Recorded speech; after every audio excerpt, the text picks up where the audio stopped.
Example number 4.1. A straight wire of mass 200 gram and length is 1.5 meter carries a current of 2 ampere. It is suspended in mid-air by a uniform horizontal magnetic field B vector. Figure number 4.3. What is the magnitude of the magnetic field அப்படின்னு சொல்லி figure கொடுத்துருக்காங்க. So இதில் நம்ம observe பண்ண வேண்டியது என்ன அப்படின்னா, இந்த ப்ளூ கலர் தான் என்ன அப்படின்னா கண்டக்டர். அதில் கரண்டோட டைரெக்ஷன் கொடுத்துருக்காங்க. ஸோ என்ன கொடுத்துருக்காங்கன்னா லெஃப்ட் டு ரைட் போகுதுன்னு சொல்கிறாங்க. அடுத்து என்ன கொடுத்துருக்காங்க அப்படின்னா, இந்த மிட்டில் பார்த்தீங்க அப்படின்னா எம்ஜி வந்து ஆக்ட் ஆகுதுன்னு சொல்கிறாங்க. அதாவது என்னென்னா வெயிட். ஸோ அதோட லென்த் வந்து எல்என் மார்க் பண்ணியிருக்காங்க. ஸோ இன்னொன்று என்ன பார்த்துருக்கேன் அப்படின்னா கிராஸ் போட்டு பி கொடுத்துருக்காங்க. ஓகேங்களா? ஸோ அது என்ன அப்படின்னா மேக்னெட்டிக் ஃபீல்டோடைய டைரெக்ஷன். ஸோ எந்த ஒரு நியூமெரிக்கல் கொடுத்தாலுமே ஃபஸ்ட்டு நம்ம வந்துட்டு கிவன் இன்ஃபர்மேஷனை ஐடென்டிஃபை பண்ணணும். கிவன் இன்ஃபர்மேஷன் ஐடென்டிஃபை பண்ணிட்டோம் அப்படின்னா நமக்கு ஃபார்முலா வந்து ஈஸியாக மாறிடும். So first mass is equal to 200 gram. So first நம்ம எந்த ஒரு யூனிட் கொடுத்தாலுமே ஃபிசிக்ஸ் பொறுத்தவரை என்ன பண்ணோம் அப்படின்னா எஸ்ஐ யூனிட்டுக்கு மாற்றணும். ஸோ 200 கிராம் என்ன பண்ணலாம், கேஜிக்கு கன்வெர்ட் பண்ணும்போது 10⁻³ கேஜின்னு வரும். ஸோ இது எப்படி அப்படின்னா நமக்கு ஆல்ரெடி தெரியும் 1000 gram is equal to 1 KG. அப்போ 1 gram is equal to 1/1000 KG. It is equal to 10⁻³ KG. என்ன பண்ணிருக்கேன்னா இந்த ஜிக்கு பதிலாக நான் கேஜிக்கு இந்த மாதிரி மாற்றிருக்கேன், அவ்வளோதான்.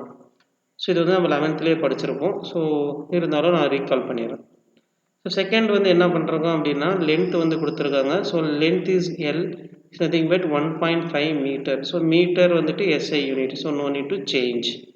அடுத்து கரண்ட் வந்து பார்த்தீங்க அப்படின்னா 2 ஆம்பியர். ஓகே, ஸோ ஆம்பியர் தான். So no need to change. So ஒரு கொஸ்டின் என்ன கேட்டிருக்காங்கன்னா B. So what is the magnetic field வந்து கேட்டிருக்காங்க. சரிங்களா? ஸோ இதுதான் வந்து கொஸ்டின்.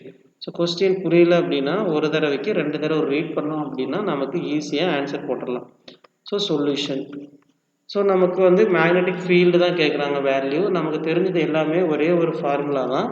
என்ன ஃபார்முலா அப்படின்னா F is equal to BIL sine theta அப்படின்னு சொல்கிறாங்க.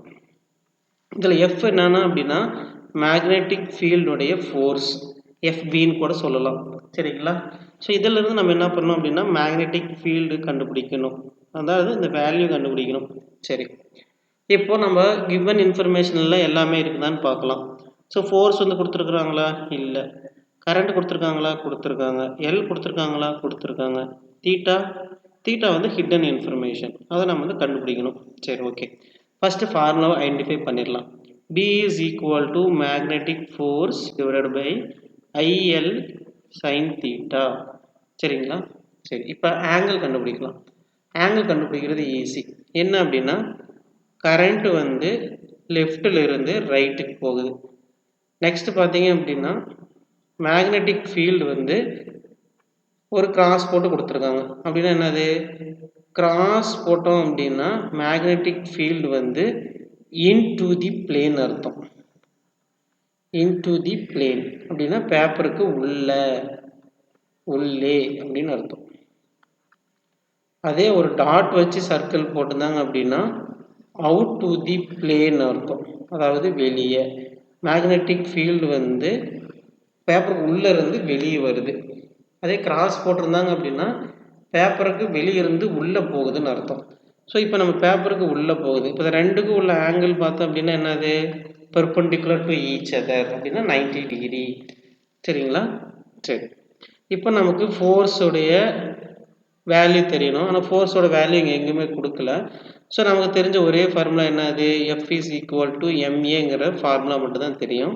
இங்கே நம்ம டயக்ராமை கண்டுபிடிச்சா தெரியும். ஸோ அப்போ இந்த இடத்துல வந்துட்டு எம்ஜின்னு எது கொடுத்துருக்காங்கன்னு யோசிக்கணும்.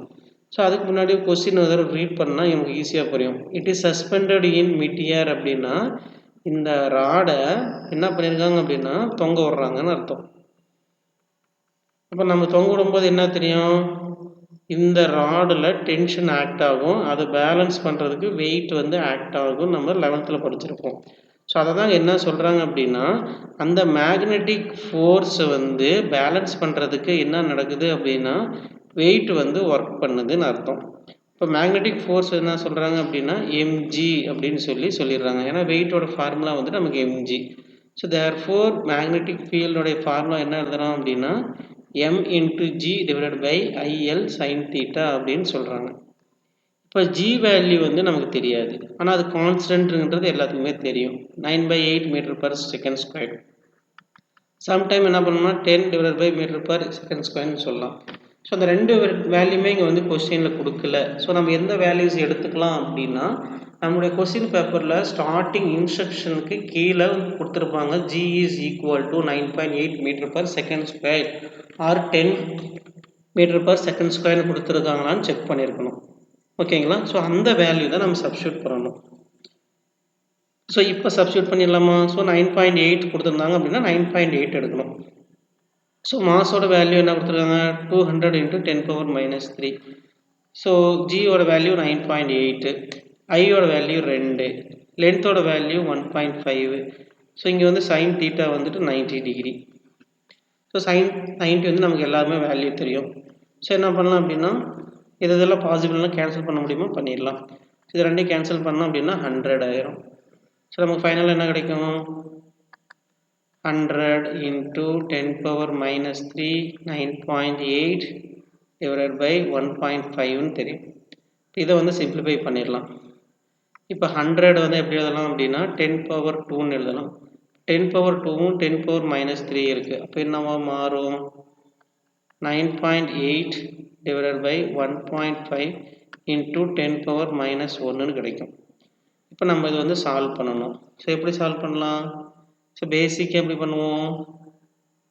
ஸோ இதை வந்து எரேஸ் பண்ணிடலாம்.